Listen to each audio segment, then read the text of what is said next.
Welcome to the Water People podcast. Today, we're in conversation with acclaimed artist and filmmaker Thomas Campbell.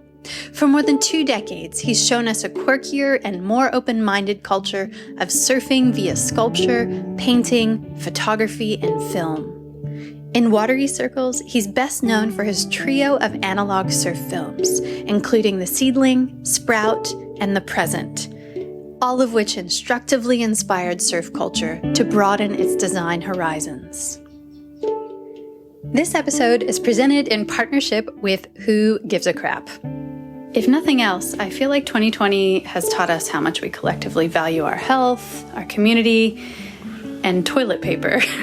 Yes, that's right, Lauren. What about the time when we were with our little guy in the pool and a swimming lesson went horribly wrong and I was holding him as he let out a big brown cloud into the pool?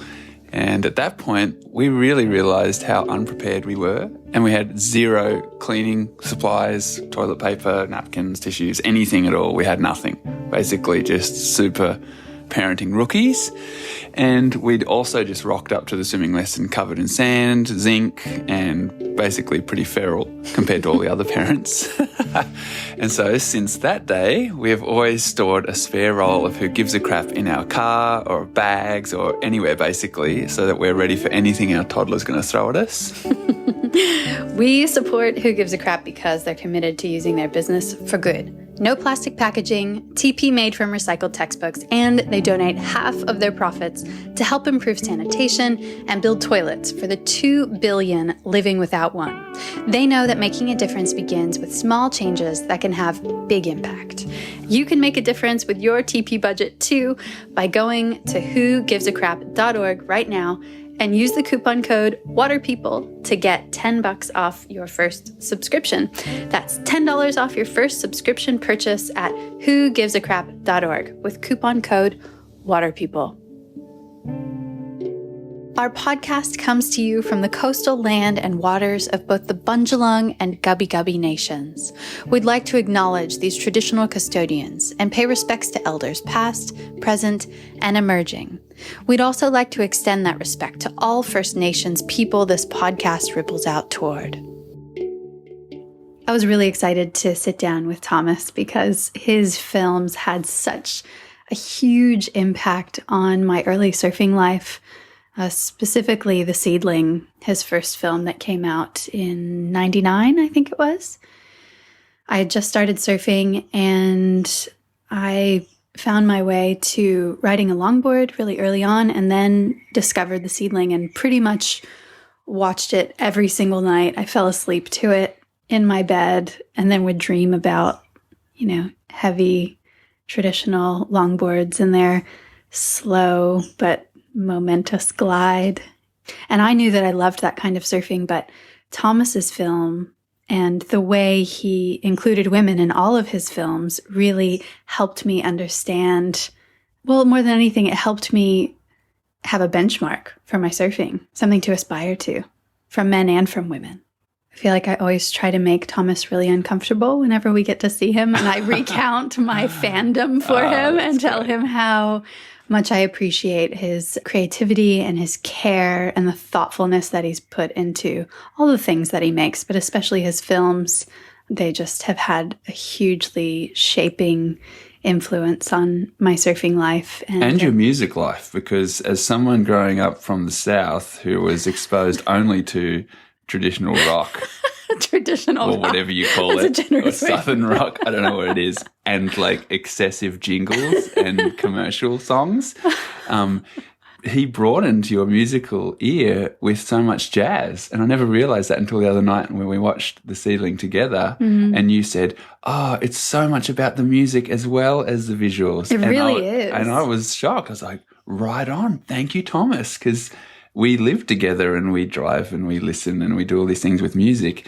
And it's just neat that was a big part of that movie and its appeal for you and the spaciousness of it and all of that. And I guess the spaciousness in particular came as such a juxtaposition to the boy pack that I was growing up in, right? They were all shortboard riding, little frothers, and they were all watching Taylor Steele films. Yeah. And, you know, geeking out on momentum generation style surfing, which didn't really resonate with me. And then so to have Thomas as like this vanguard of another style of coming at this wave riding thing, that just really spoke to me. I found like I had found the point of view that made sense to the way I wanted to be riding waves. Yeah. That, and there's a lot of waves under head high in his movie, which appeals to Floridians too. It was so validating. Other people liked There's riding. nothing wrong with Indonesian waves. No. Well, the first time I met Thomas was in New Zealand, and I don't know what year it was, but we were showing Blue Horizon, starting to tour Blue Horizon around the world, which is a film by Jack McCoy, and it's a pretty intense film, given that it's got Andy Irons' rise to winning world titles and everything. And afterwards, Thomas had been in New Zealand shooting with a couple of longboarders at that time, and he came along to the screening and we met afterwards. And I remember the very first thing he said was, "Man, that was intense. You know, that was emotional." And they were like words I'd never heard anyone use about a surf movie, but he said that, and I just never forgot that. And anyway, he asked me, "Oh, what have you been up to lately?" And I'd actually just experienced my first surf mat riding with the help of George Greeno, getting me in touch with premier mat maker Dale Solomonson, the pneumatic surf mats. And so anyway, I gushed about that to Thomas, and he just started laughing. He was so stoked to hear someone like myself in my early 20s talking about riding an air mattress on my belly, like not even standing up, but he could see how excited I was about that. And that's how we started wanting to hang out, and he wanted to film things. And so he was like, "Oh, let's go to Indonesia and we can take some mats and just explore that." And so we did. And the first trip we went on was a boat trip in the Mentawais and a few other areas in Indo. And he made some vintage sort of boards. He asked Jerry Lopez to shape, you know, a couple of single fins like what they rode at Pipe for Dan Malloy. It's hanging on our wall right next to us right now. It's still there. And so we got to surf some solid waves in Indonesia on those boards. And that was just really great because of that idea coming from him. And it was normally me on my trips with other people who were just riding the standard thruster that would pull out a single fin or a twin fin or something different. And so it felt really nice to actually be able to bounce around ideas about different equipment with other people, and especially with Dan Malloy and Aussie Wright and these people who are very skilled surfers, all really open-minded and really playful. It was just such a breath of fresh air to be among many people like that, rather than just being written off as the one weirdo guy who has different boards. Thomas has been a bit of a magnet for all of you weirdos. Yeah, for many years now. Totally. And really diverse groups. Like I said, Aussie Wright, Dan Malloy, myself, Devon Howard, Mike Stewart, we're all on that trip together. And so you got boogie boarding, longboarding, shortboarding, air surfing. You got all of it right there. And it was amazing. And I don't think you can underestimate Thomas's thought and care, the thought and care that goes into the way he makes art and the way he makes films. It's all very precisely curated. Yeah, totally. And part of what was so fascinating about this interview to me was Thomas revealing a little bit of how he thinks about making films, like right down to the board shorts that people are wearing, telling someone like you or Dan, like, get off that board. Like, you're getting tubed, but you're not turning well. It doesn't look good under your feet. I'm not going to film you. I'm not going to waste my film. Yeah.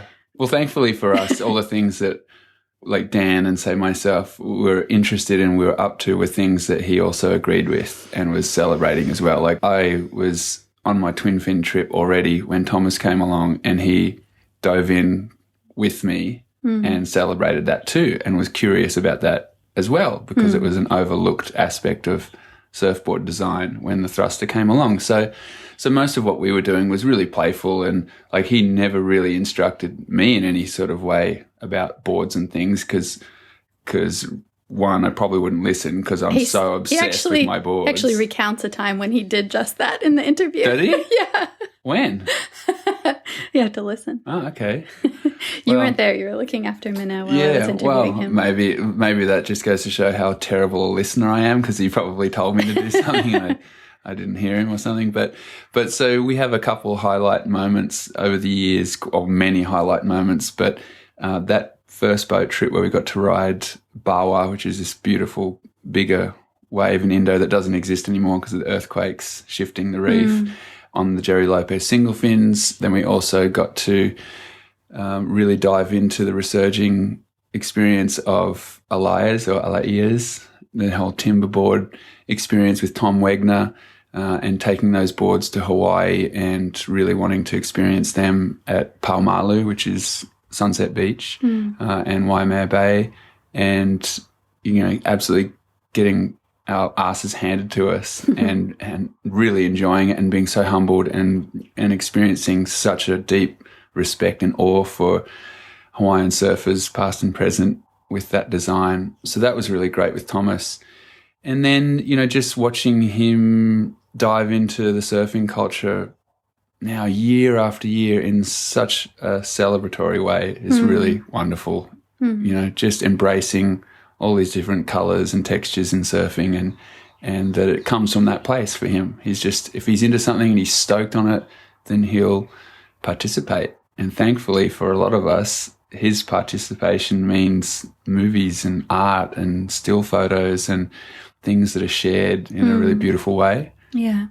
And for someone like me who wasn't involved in those early films, it meant fleshing out of inclusivity in surf culture, not only in terms of, bringing women into the fold of validated good surfing, but also broadening our design horizons, right? And instructively sort of showing us how a quad looks when it's ridden well, how a twinny looks when it's ridden well, how a heavy longboard is meant to be ridden and in what kind of waves, and really doing justice to each of those crafts when they shine. Yeah, totally. And just in such an artful way, it's not a comparative thing in any way for him. It's just a celebration of what's there in front of him. And that's wonderful. And it always makes me think of the Tom Robbins line about art being useless, and purposeless in a way. Like it just, hangs on the wall.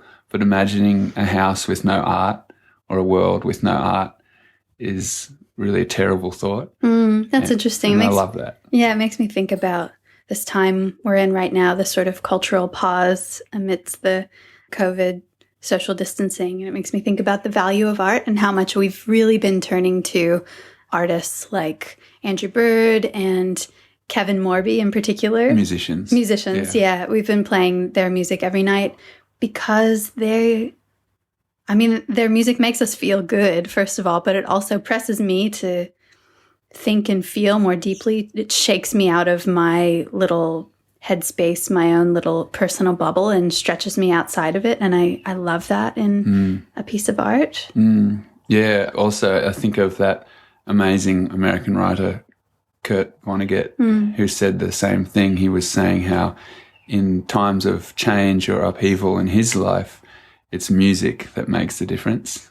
He listens to it. It's that art in music. And, and we're talking about Thomas here, who's a filmmaker, but he is also a really prolific producer of music as well. All those Tommy Guerrero, Ray Barbie, Matson too, all those cats, he's in there, mixing those albums with those guys and telling them, no, do it again, do it this way. No, those trumpets, bring them forward, or whatever it is. He's deeply musical as well. I think he just has exquisite taste. Yeah, well, thankfully for us, we've been able to join in with some of those adventures, and that was wonderful for us to jump in and go to Morocco with Thomas, for the both of us to go there on our last trip with him was however many years ago now, but it was such a treat to go there together and to see him fixing his lens on you, riding your longboard in those point breaks, and also for me to see him put the pressure on you and try and squeeze more out of you and challenge you it was great to watch because I've had that experience too, where he pushes my buttons to maybe branch out a little more, or just like he does with those musicians in a studio. And in the end, you see it and you go, oh yeah, pretty much every time he's right, he's on the money. And yeah, it's a great experience to do a Thomas Campbell project. And he has a new film coming out possibly this year. Wywo? Wywo, yeah. Wywo. We don't know much about it. We got to see an early cut of the trailer in late 2019 when we recorded this interview in Thomas's kitchen. And all I can say is that it's kind of a wild, dystopian, completely experimental kind of approach to a surf film. And I keep thinking it's just going to be as weird as the times that we're living in.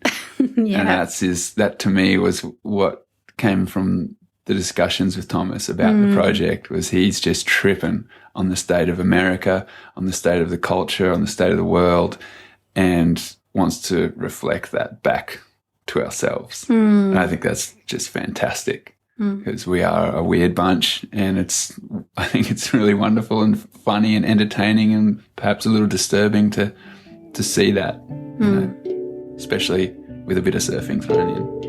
Yeah. So is it a hard question to answer when we ask, you know, is there a moment that you feel can stand out above others as one where you just weren't the same after that moment?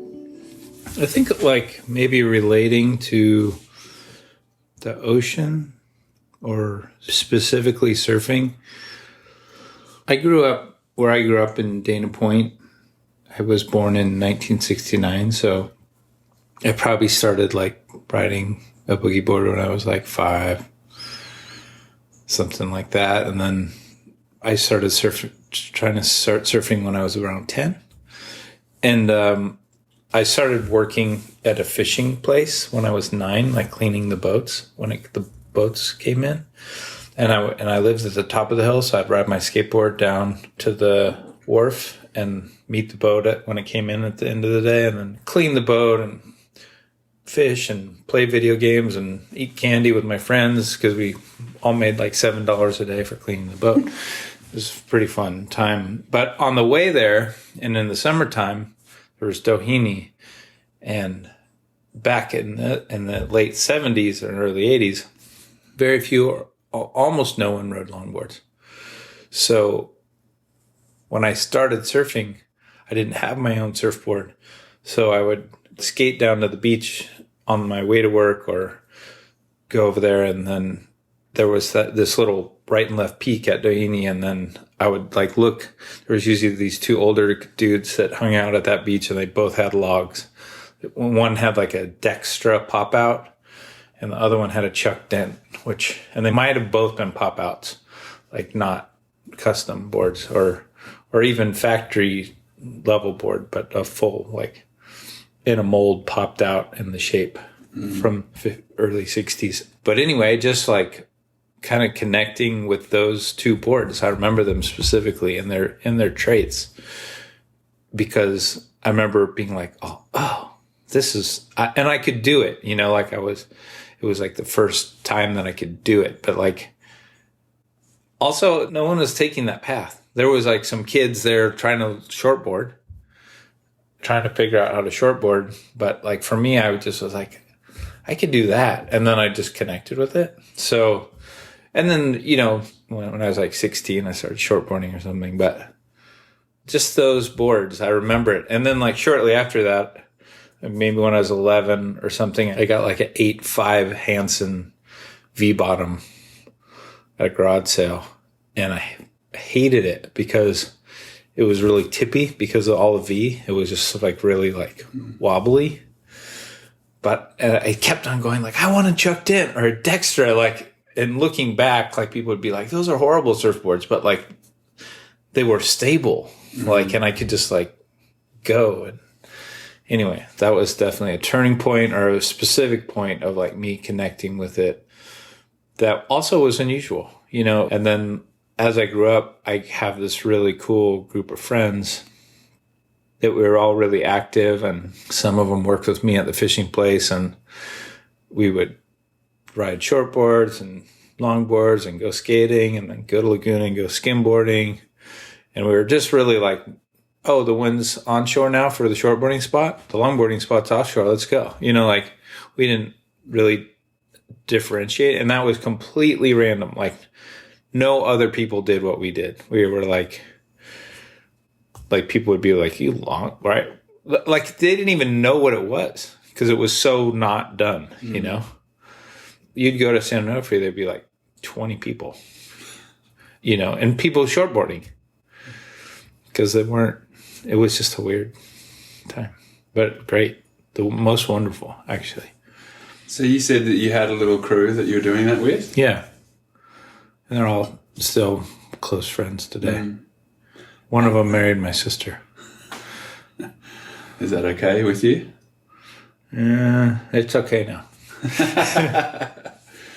Wow. It's interesting just then when you're saying that. I feel like there's like a thread between people, especially in our circles, like all the people we all have spent time with over the years, that can go back to a similar starting point like that, of kind of just going, I don't care what anyone would think about what I'm doing. This is just too much fun to say no to. Yeah. And that, like we're just hanging with Birch, and he would have that same thing of just like, oh, well, the surf's flat over here, but there's a little wedge there. Cool. I'll go, belly board or whatever it is to get in the water and have your fun. It's just interesting that there's that thread that's there that's probably always been there in surfing, but at that point for you and then for me as a Grom in the 90s, that was a low point in that kind of diversity, yeah? Sure. You would have been, part of a very small little clique doing that in Southern California, even though there are a lot of surfers. Oh, yeah. There. And also, like, maybe later, further down the line, there was, like, Longboard magazine, and there was, like, high-performance longboarding. And I can remember just, like, going in the liquor store or whatever and, like, picking up Surfer magazine next to it, and then the Longboard magazine, I just look at it and be like, I would just never even touch it. Like, because it was like, ugh. Like, why, what is that? Like, why would you do that?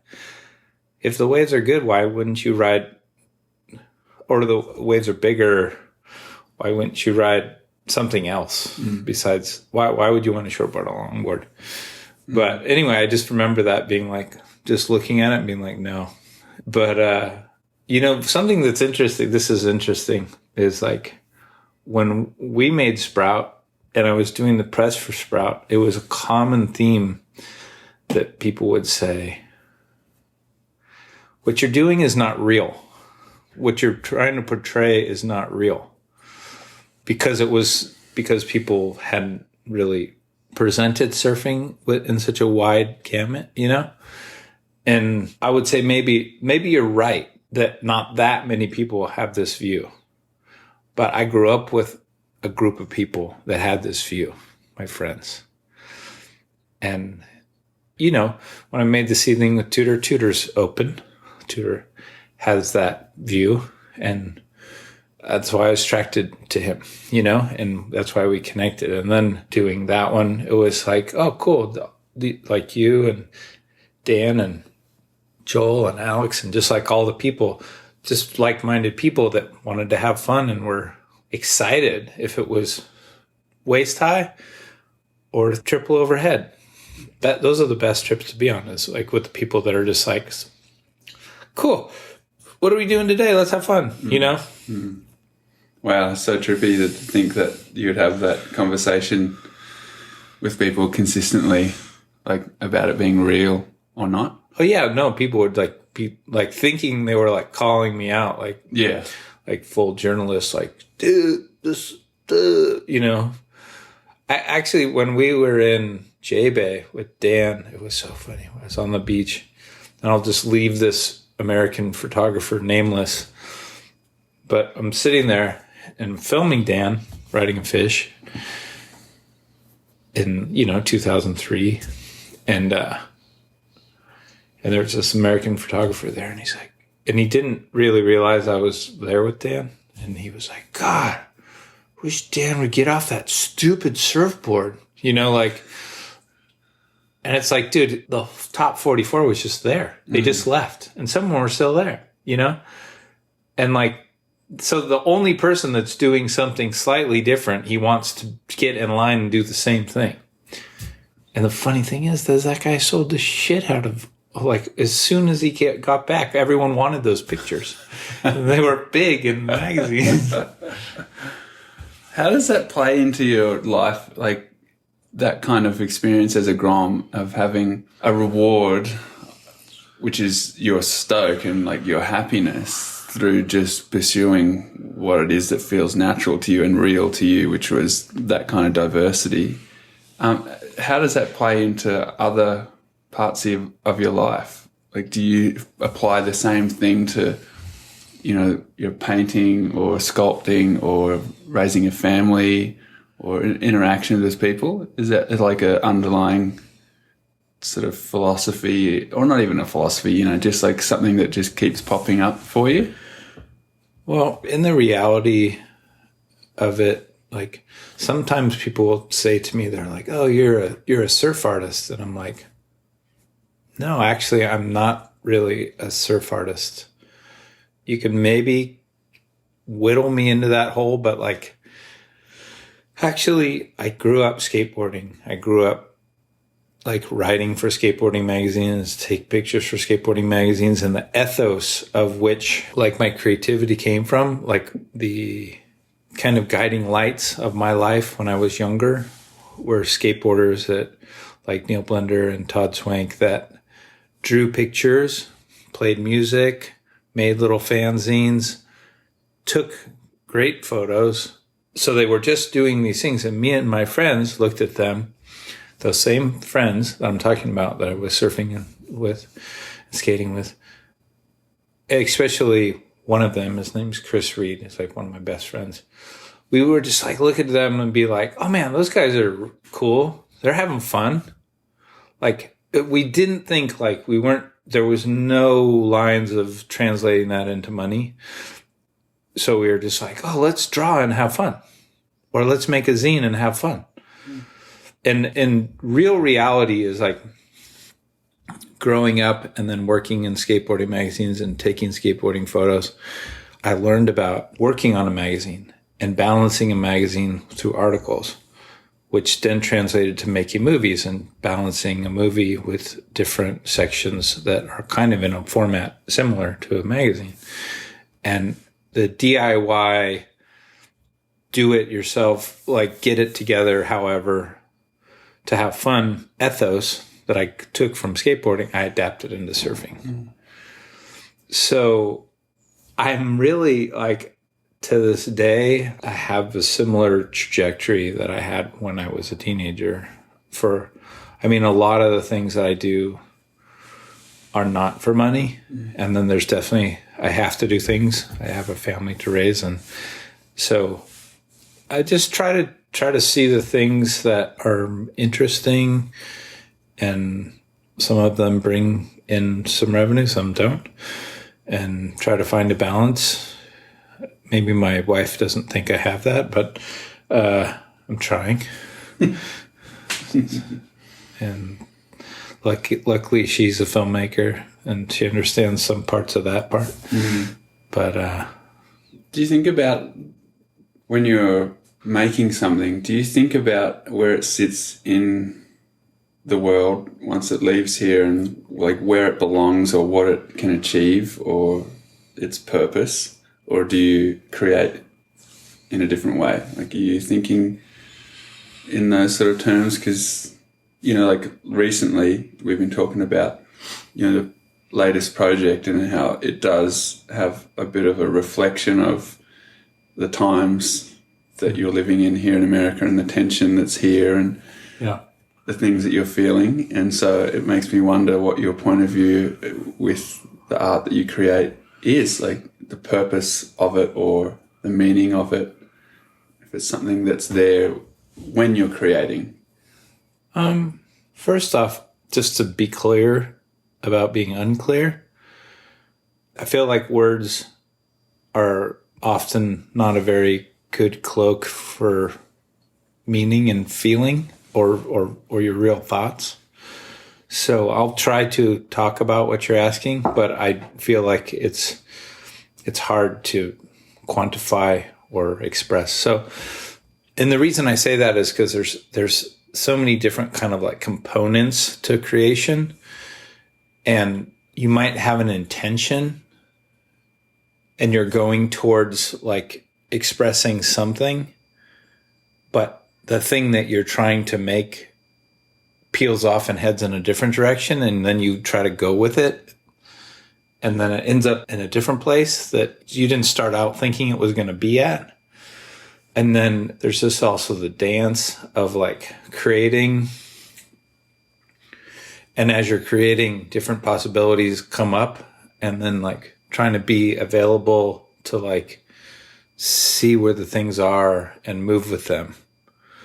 So like, and I'm really into that. So some things have intentions, some things are born out of complete spontaneity.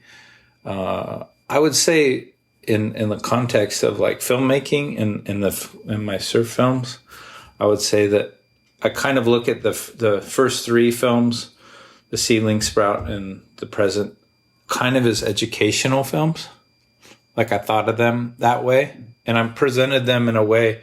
I mean, I'd always be like, let me see your fins, because I want the people to know what you're writing. Mm. So they could be like, oh, wow, there's the Aquila Ipa twin fin. And that's how it works, So like, if you never saw the fins, you might not know. And then like in the movie, I would put all the dimensions and the boards, so people could just they could be like, cool, I could go to this shaper if I want to ride surf like that. So I felt like at that period, like there was a lot of things evolving, and I wanted to like make it clear and like give people little roadmaps so they could have fun, And I'm not the only person that did that. Like there's a bunch of people that helped that conversation and whatever. I did my part in that movement. And then I feel like that I did those movies. I don't need to do a movie like that anymore. It seems like people are fairly up to speed. There's a lot of information out there. And I feel like the new film I'm working on, it's called YWO. And it's kind of an expression, a similar expression, but without definition or explanation, and more of an art piece and an expressive piece. And then I would say there's going to be a certain amount of tension within like the feeling of the film, kind of dystopian or post-apocalyptic, cosmic vibes going on, if that's confusing enough. And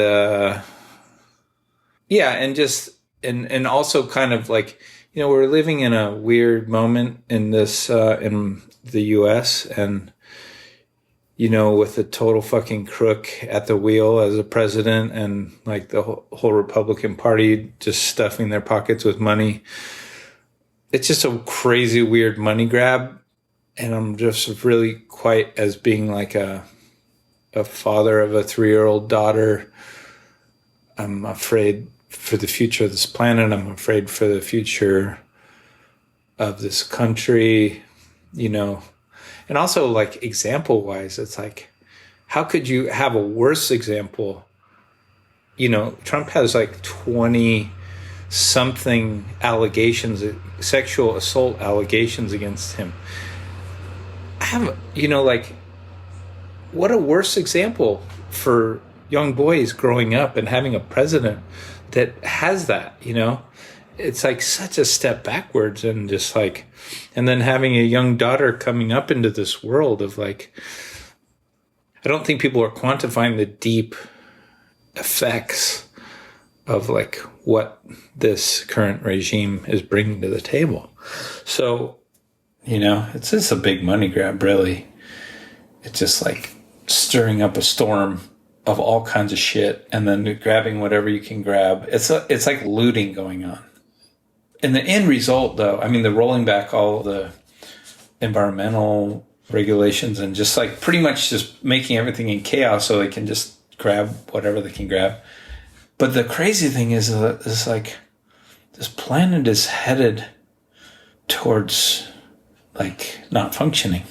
And like that's the main concern. And like unless everyone gets together and makes a concerted effort to move towards a sustainable future, we're done. You know, like every single day, I have a 3-year-old daughter. This beautiful, bright, wonderful child. And I'm thinking about her future, and I'm thinking about everyone's future every day. And you know what? Like Trump is just a whitehead on the big pimple. You know, it's like, sure, everyone can go Trump, Trump, Trump, but it's just like the situation. He's just a symptom of the universe. You know, it's like it's a dire scenario. And I don't see any other thing but to talk about it. You know, sometimes on my Instagram, I post things that I'm seeing or, you know, political things. And some people are all like, I like your surf movies, but fuck that. Quit talking about politics or keep with your art. Don't talk about it. It's just like, do you realize where we're headed? And what's the purpose of artists is to like be expressing like what's happening, you know, like and be a soundboard and a mirror for life, you know, like my job is to express my life and whatever. I'm not always political at all, but you know, like I'm moved and I'm pissed and I'm scared, you know, like. And I don't know what else to do. And also, I'm not even saying like I'm like anything. Like I run away too, you know, like I can't be righteous. I can't be righteous about it. Like I can try to talk about it and I'm scared and I have these feelings, but what does like being truly engaged look like, you know? So the movie's not overtly political, but there's a tension and like a poetic theme in it, which addresses it on different levels, but not extremely literally, but the tension will be there. Mm. Well, for saying that words can't cloak things that well, I feel like you can express that feeling pretty well with words, but I get why you operate in other mediums too, you know, to express those feelings in those thought forms and just get them out and share them. Like I've always really loved how you just do it, just to use your term that you use often, like the kids on the ramp the other day and you're telling them, just do it, do it, do it. And yeah, I'm a big fan of that.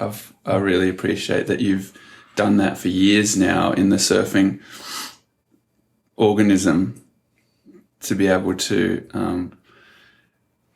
shine a light in areas that can be a little dark or stagnant.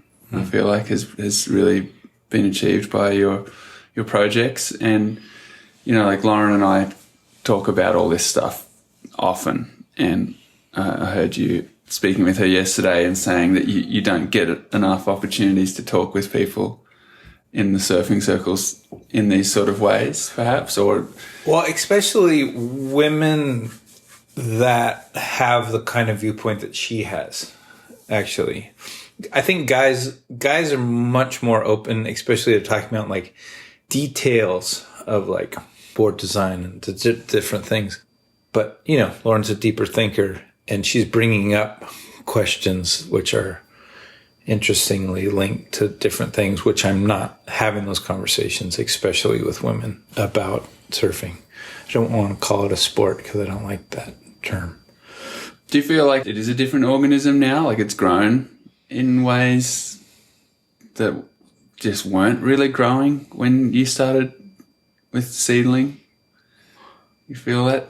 Yeah. I mean, I think people are having fun, you know? Like, I just feel like there's a lot of people making different kinds of boards and exploring, and that's great, you know? Like, there's so many different ways to approach it, and it just seems like people around the world are exploring different things, and, you know, that kind of like are in correlation with their skill levels. And, you know, most people suck. You know, most people aren't good surfers, and most people don't get to surf that much. And, you know, ride a board that helps you have fun. Yeah. It's like, it's funny, isn't it? It really just comes down to that aspect of it. Well, it's sensational. Yeah. Like, that's why I have a real big problem calling it a sport. It's like, it's a weird dance. You know, it's like it's a dance on, you're dancing on water. You're doing these movements and you're getting in line with the thing.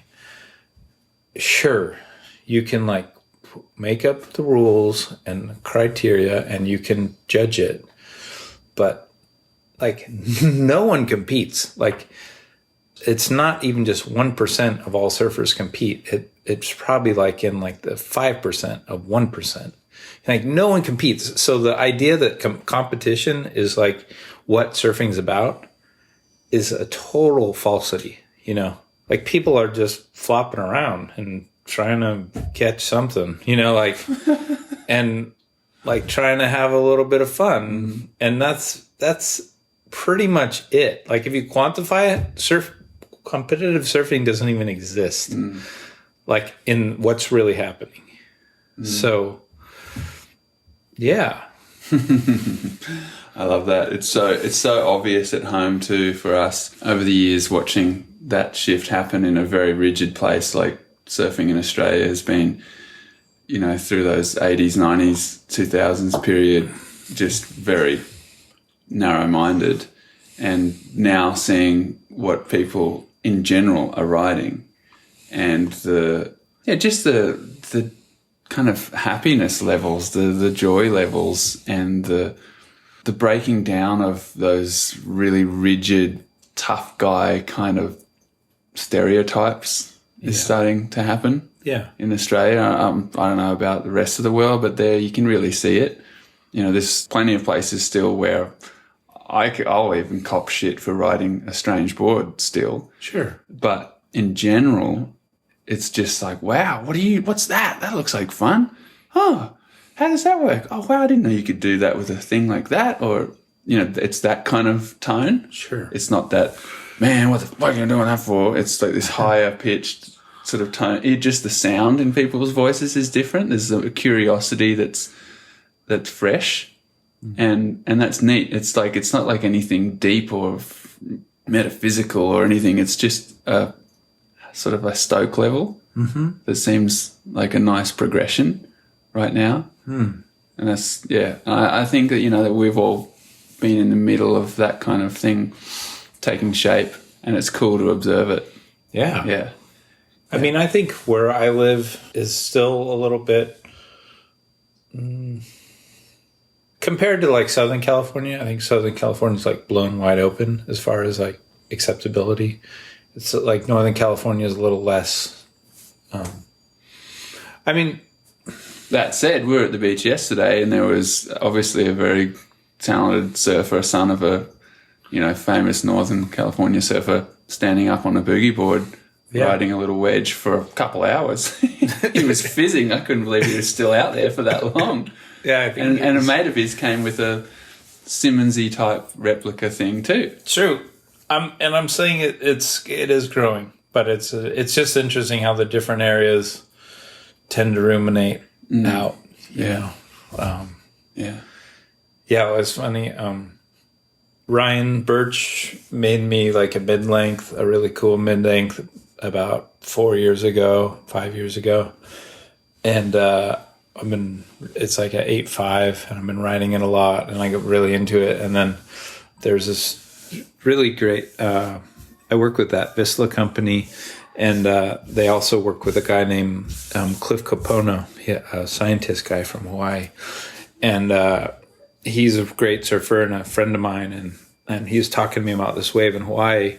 And I went over there, and he helped me do some shooting for this film, for the Waiwo film. And we shot stuff in the lab and did just weird stuff. And then we were talking about the 8.5, and we'd been in Mexico together, and he wrote it, and he was like really into it. And then when I went there, I got him one made. Travis Reynolds made him one, and I went there and I gave it to him. He's like freaking out, and he's like really getting into it. And we were talking a lot about like front foot, back foot, because he's a back foot surfer, and just he has a very interesting history. But then talking about the differentiation in front foot and back foot, and then he shortly after that he took the board to some very remote islands in the Atlantic where the waves are good. And there was like two French guys there. It's an 8.5, and it's not made for what he was riding it in, but it was like tubing, kind of like this sand spit. And when he paddled out, the two French guys were like, just like, what are you doing? Just like giving him a vibe. And then he just proceeded to get like crazy drainers right in front of him. And they were like okay surfers, and he's an exceptional surfer. And then they were like, woohoo! Like they were just like, oh, cool, man. And like he talked to me about like the switch in consciousness within the session. And then they surfed for a few days together. And like Cliff and his buddy Noah were fighting over the board, because they both wanted to ride it. And they both, like, Noah started riding it, and he was like, oh, this is sick. And then they were like, I want to ride it. And it was like, and they went, and like it wasn't even the right board for the wave, but like they just had so much fun.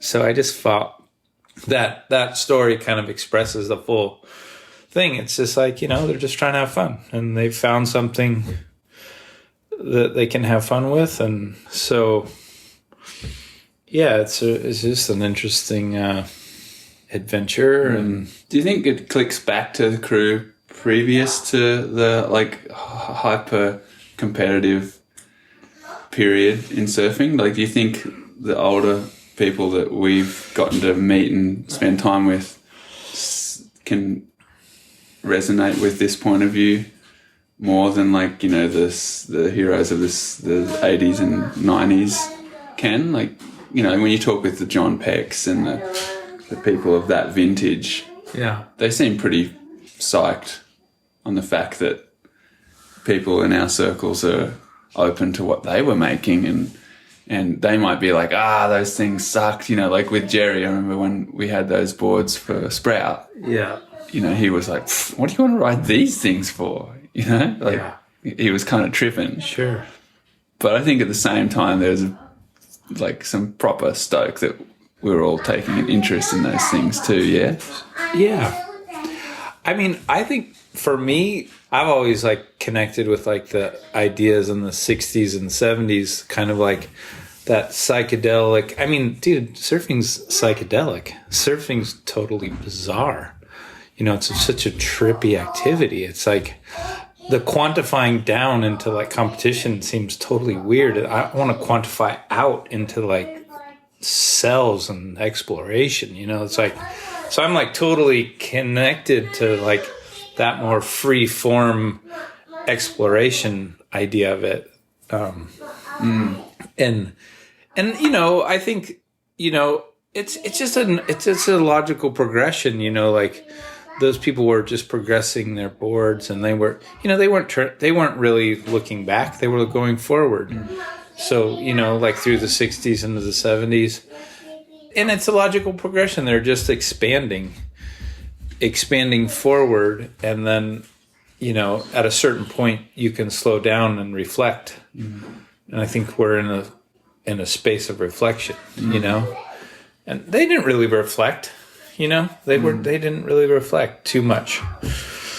it doesn't seem like that much, So yeah, I mean, I'm more for the cosmic voyage than anything else, It's funny when you're saying that, like not reflecting back so much. It almost feels like recent years have been like a bit of a U-turn. Like if you would imagine we're all going along this path, but you kind of get further down that path and you realize, we're kind of going in a weird direction, and maybe it's better if we turn back a bit and go back a little way and get our bearings again and then move out again. Yeah. It kind of feels, to me, it's felt like that. A lot of it have just been just playful curiosities, It's not like deep shit. It's just seems like everyone in these circles that we've been, a part of for years just has that playful curiosity. Yeah. And it's just like you see a shape and you're like,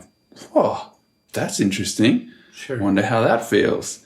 And then you realize, there's a trippy group of people who have just been like diving into that specific shape in this one little nook of the world for decades. Yeah. And you see their light in their eyes just go ping when they talk about it. And of course you want to be, a part of that. You want to have a jam with them and go there. Sure.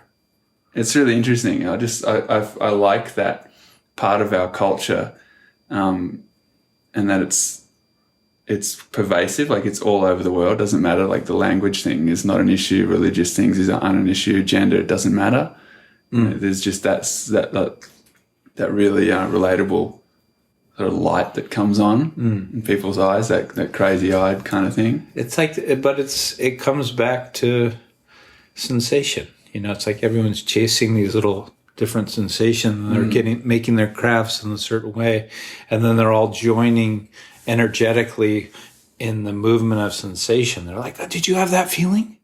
I had the feeling. Yeah, I want the feeling. Can you make me the thing so I can have the feeling? Oh, I had the feeling. Oh, I want to have the feeling more." I mean, that's totally all it is. Exactly. That's like the weirdest thing is like people are like, you start talking about a sport, you're just like, wait, dude, aren't you trying to have the feeling? Did you ever have that one feeling? Did you ever have a glider feeling? Did you ever have like, did you have a really good shortboard feeling on like that, a really round wave that like your tri-fin actually worked really good and that center fin really held you in the right place? Or did you ride a quad and you went fast and, did you have the feeling? Even if like maybe all the feelings weren't functioning, maybe did you have one of those feelings? So I try to like break it down.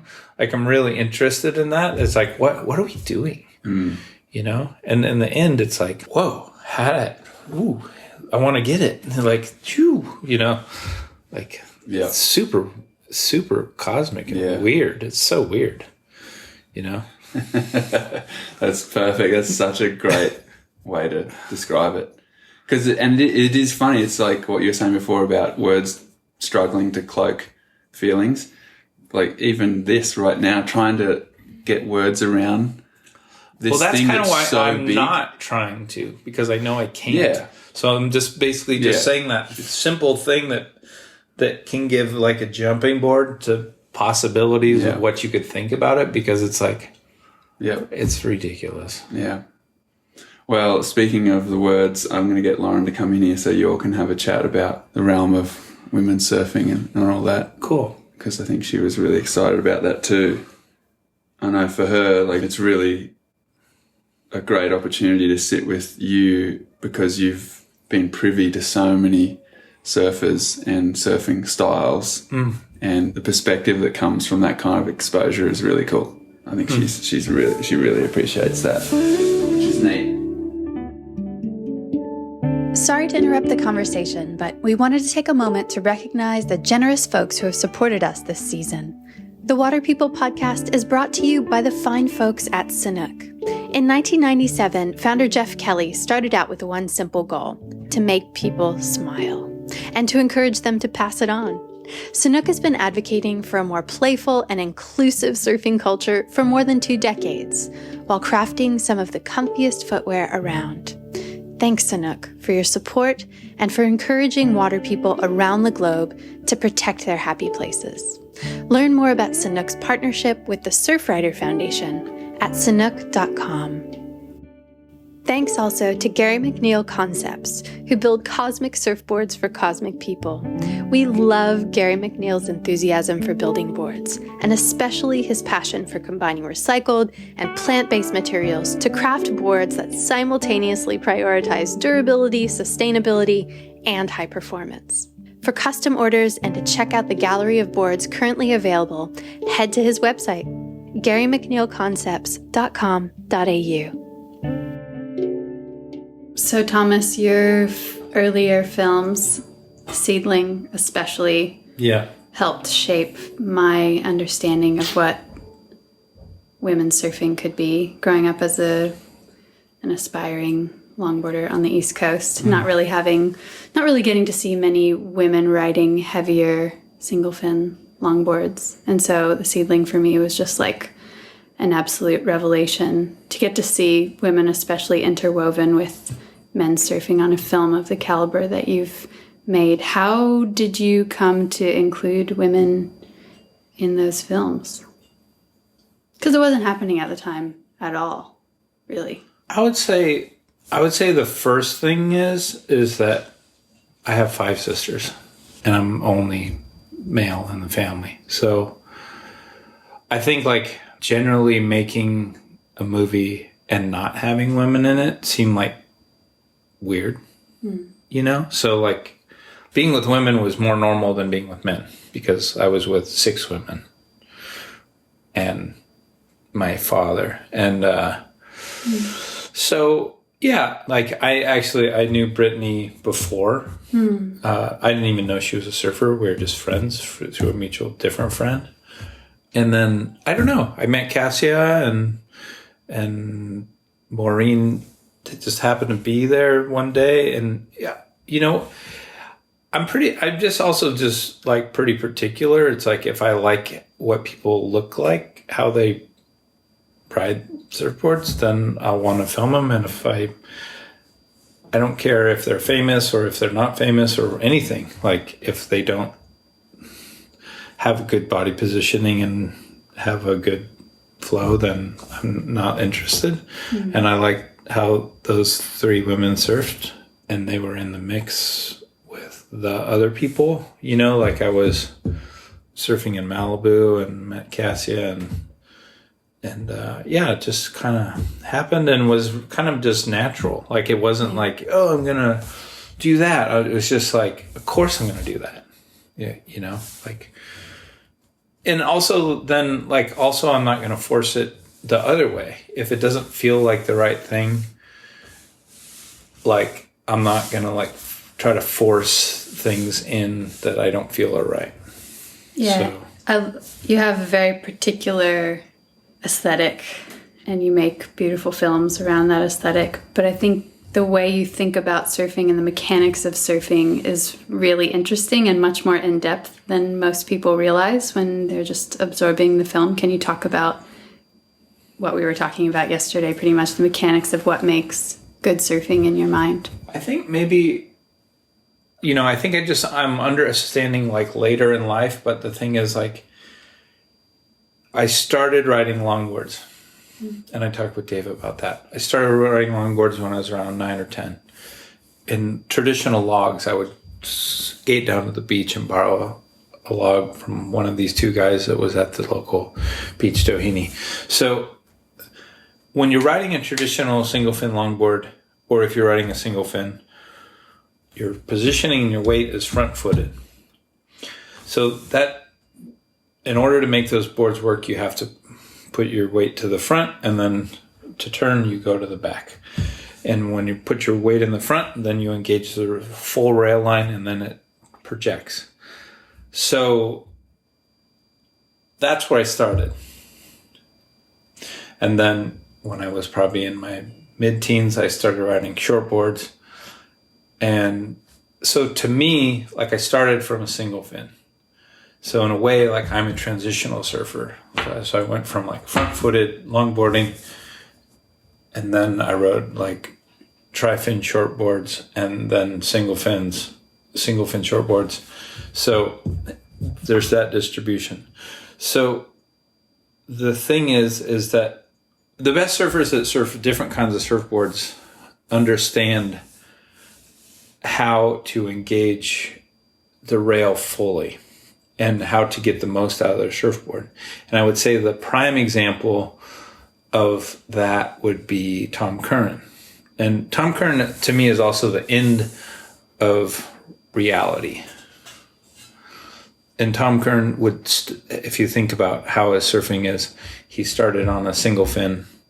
And the way he turns, when he turns, he goes from the back foot and then to the front foot and then engages the whole rail and pushes through turns.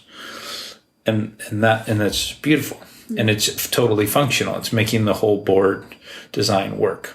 And then again, then you have, Joel Tudor's a perfect example of someone that has perfect trim, perfectly engages the surfboard's features, rail line, fins, all the things. So when I'm making a film, like I told Dave, I feel like my first 3 films were kind of in a way educational films, and I thought of them as that. And I tried to make things really obvious so you could see the outlines and you could see the fin configurations, and you were like, that guy's riding that guy's doing that girl's riding that girl's surfing like that. I want to do that similar. This is how I can do it. Cool. So that was my idea for that. But in doing it, I'm a little bit of a stickler. Like if the people aren't what I think is engaging the boards properly, engaging the rail line properly, and depending on the type of surfboard, really engaging that front foot to back foot paradigm, I won't put it in. Like even if it's a kind of a crazy wave and they don't surf it like right,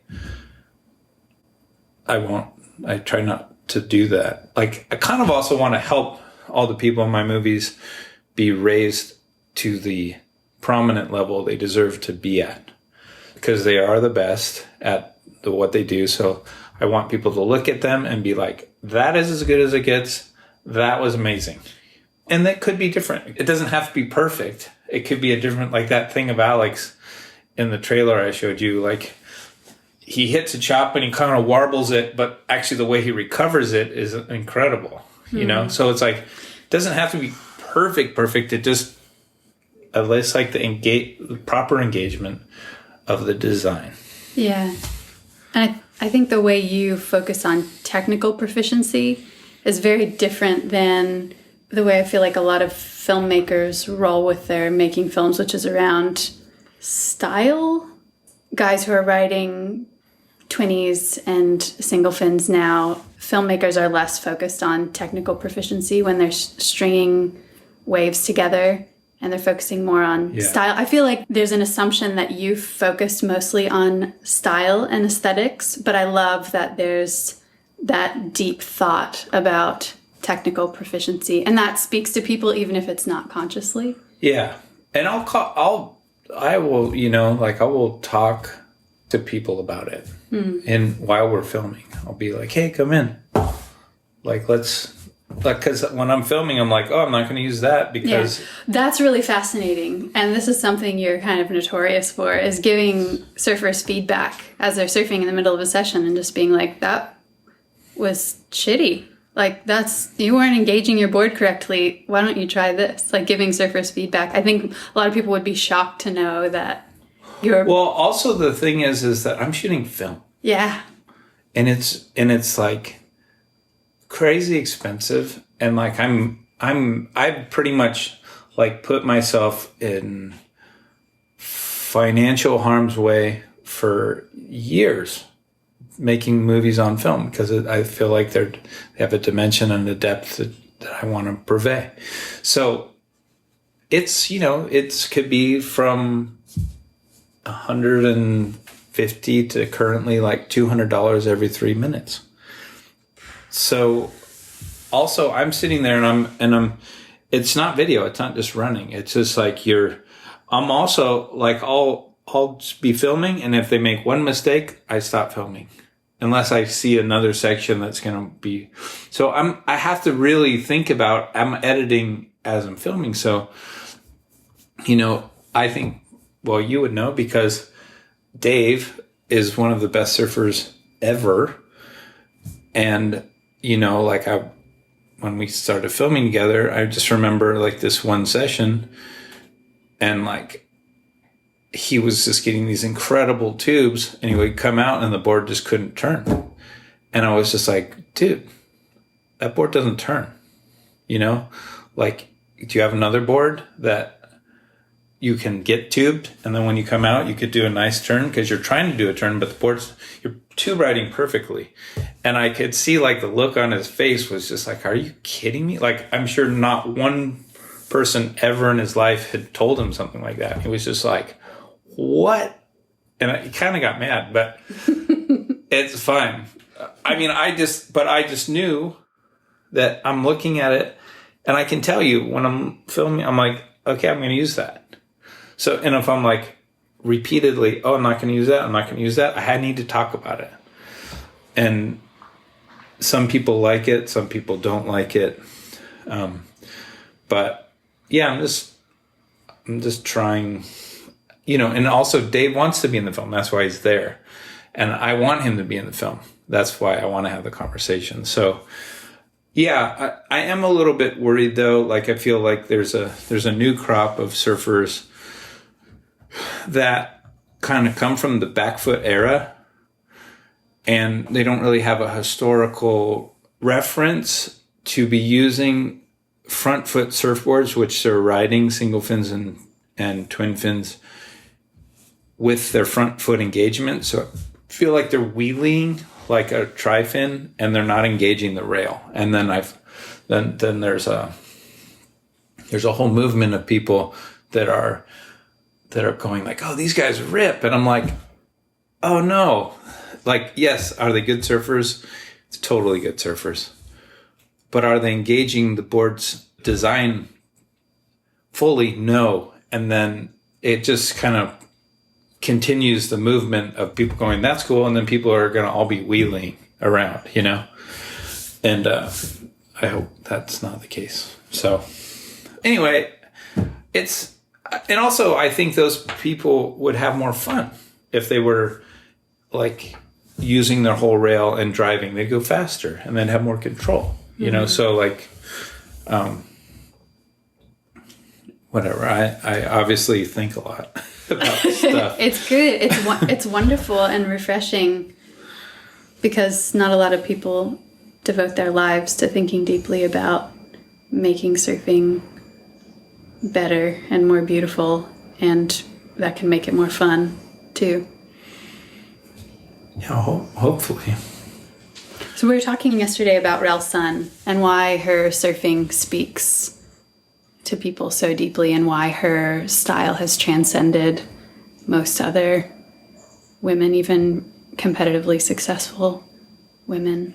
And that boiled down to that same element of being a front-footed surfer for you. Well, why don't you tell me what you think about how she surfs and what attracts it to you, because then that could be a good jumping off point to like. Yeah. So I'm writing a piece right now and exploring how women have shaped design and how design has shaped women surfing. And in terms of style, I feel like everything funnels back to Rel. And for me, her style is open-hearted, hips forward, very spacious. There's not a lot of forcing in her surfing. There's ease and flow. And for me, a lot of that comes back to the boards that she was riding. Mm-hmm. And I hadn't thought about it in terms of full rail engagement, but that really makes sense to me. And also opening up her hips in a way that thrusters, especially for women, really close down and encourage the butt out, hunched over surfing. Yeah, and the power going through the back foot. Yeah. Like so that would make sense because you're compressing instead of elongating. Yeah. You know, or on the dance floor. I just think it was a style of surfing that really met women's bodies in a really beautiful way. And the design really melded well with the way women tend to surf. Of course, women can surf in all kinds of ways, but just generally speaking, her surfing really speaks to me, and that era really resonates with what I find really beautiful in surfing. Do you find that too? Yeah. I mean, the interesting thing, though, like, I feel the interesting thing is, like, that everyone was front-footed then, you know? So it wasn't like, they didn't really have an option to, like, surf differently because that's, everything up before that point was all front-footed. So it was, the weight distribution was all forward and engaging the rail to get speed. And then, you know, obviously back for turning. But I'm trying to think of, like, women before rail, like Linda Benson. Joyce Hoffman. Joyce Hoffman seemed like she had a bit more, like, power. Yeah. Power-ish. She was pretty overt with that. Like, that was her goal. She wanted to mimic what guys were doing. What's Joy Hamasaki? Yeah, Joey Hamasaki. Joey Hamasaki. Yeah. She had cool style. Yeah.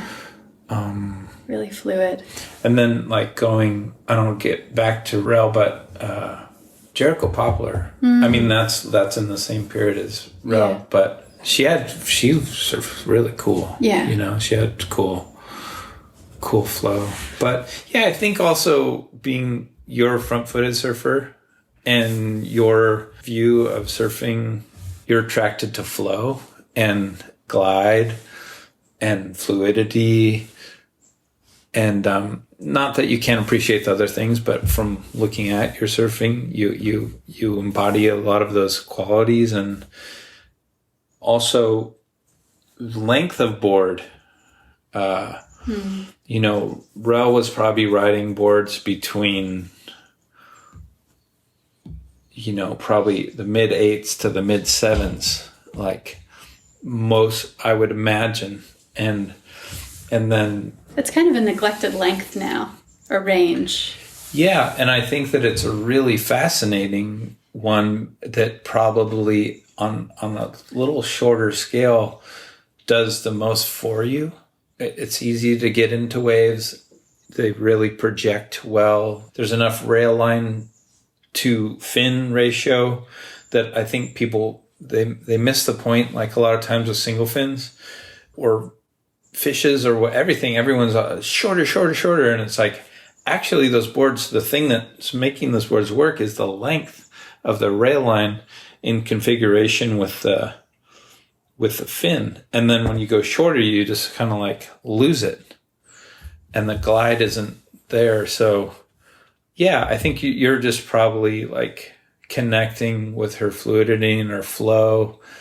And also those boards were more, way that those boards work, you know, I think it's just like, I think people they're looking at it in like I'm not sure if they're looking at it in the real functionality of those shapes, because really they're kind of like less like turning before you get to the lip, which is more of a modern, like a twin fin to tri-fin to quad era. And then, so those boards are more like, it's like a lengthy single fin is more of like a high line to cut down. And I just feel like a lot of people they're trying to adapt, you know, and people can adapt. People can adapt different things into different things, and come up with their own styles. I'm not like, it's not so rigid, but it's just like a basic functionality of the design. Yeah, well, it's kind of like know the rules adequately so you can break them well. Sure. Yeah, sure. rules might be weird, but Yeah. kind of Like the functions. fundamental function of the, like, or how you're going to get the most. And what Dave and I were talking about, at the end of the day, it's just like we're all searching for sensation, you know, and we're all just going like, did you have that feeling? Yeah. You know, like, and it's just like, I think if people understand the design qualities and the engagement of the designs, they're going to have deeper sensational experiences, you know? So, and it totally like makes so much sense to me that you would be into Rel, because like, you know, she's kind of the pinnacle of that flow and grace, and you're from that side. You're more on the feminine side of like the approach.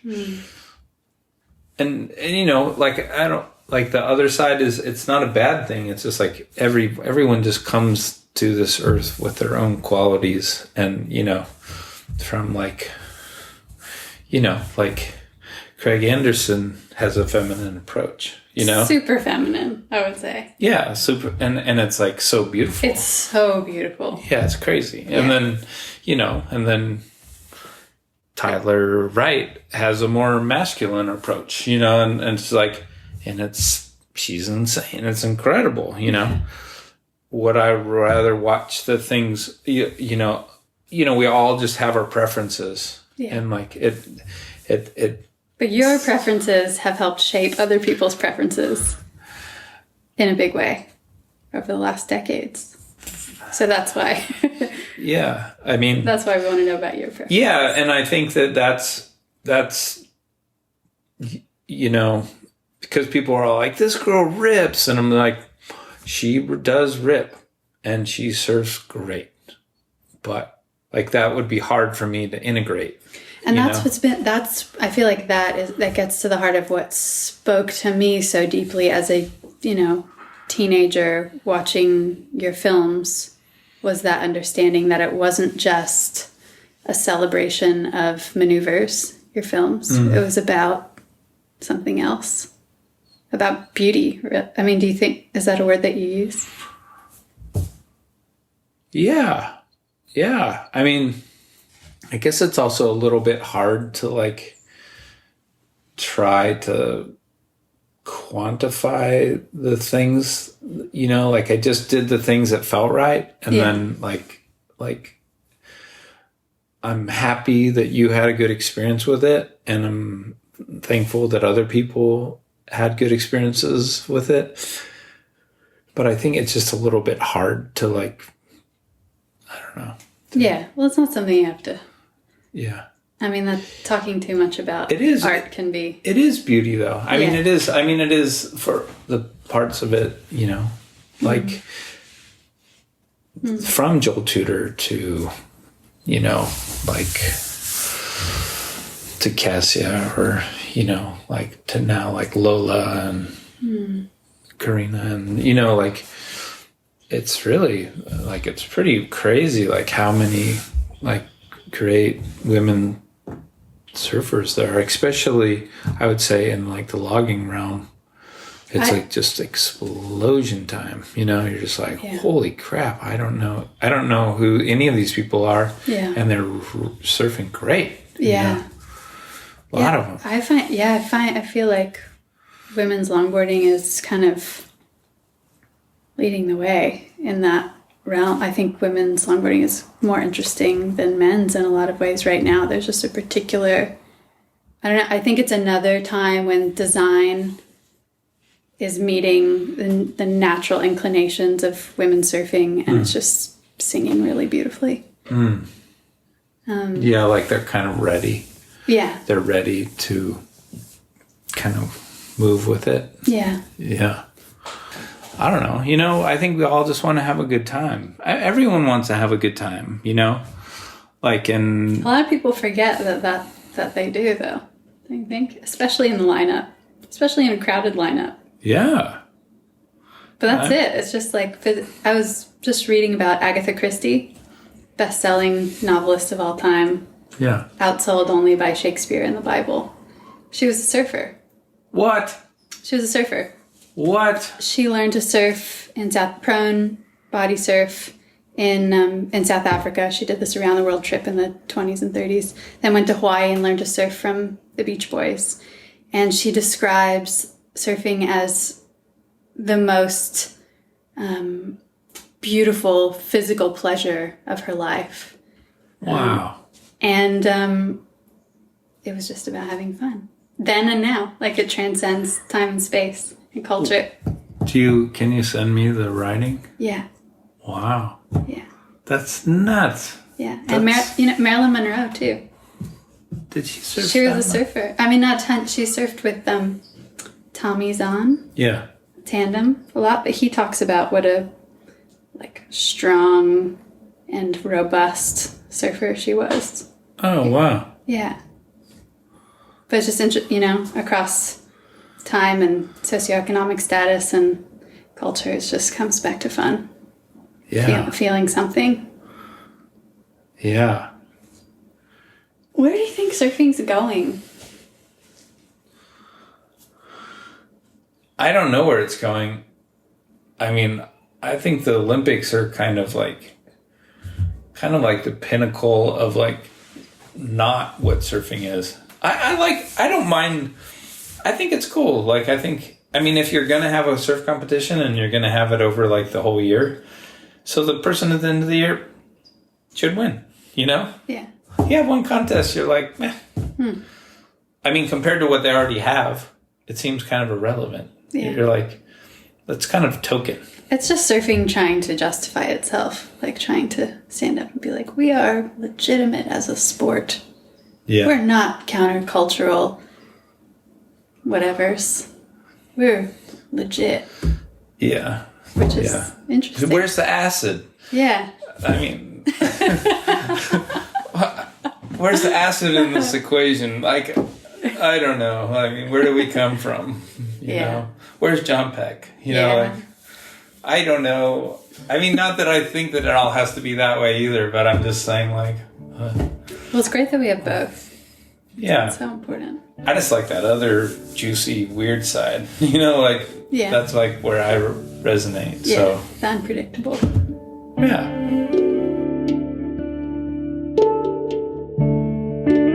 Just a quick reminder that we're running our annual giveaway. We're teaming up with our sponsors Sanook and Gary McNeil Concepts to give away some cozy footwear and, for one lucky listener, a brand new custom Gary McNeil surfboard. To enter, all you have to do is hit subscribe wherever you get your podcasts and leave us a review. Don't forget your name so we can find you, and let us know what you think of the Water People podcast. You'll be entered to win a new custom board in time for the holidays. By rating and reviewing the podcast, you're really just helping us to get the word out, which keeps us digging up new stories and storytellers from our global ocean culture. Special thanks always to our sound engineer and in-house musician, Shannon Soul Carroll. On behalf of myself, Lauren Hill, and my partner in rhyme, Dave Rastovich, thanks for making the time to listen with us. We'll be continuing the conversation on Instagram, where we're at Water People Podcast. You can find every episode and some extras on our website, waterpeoplepodcast.com.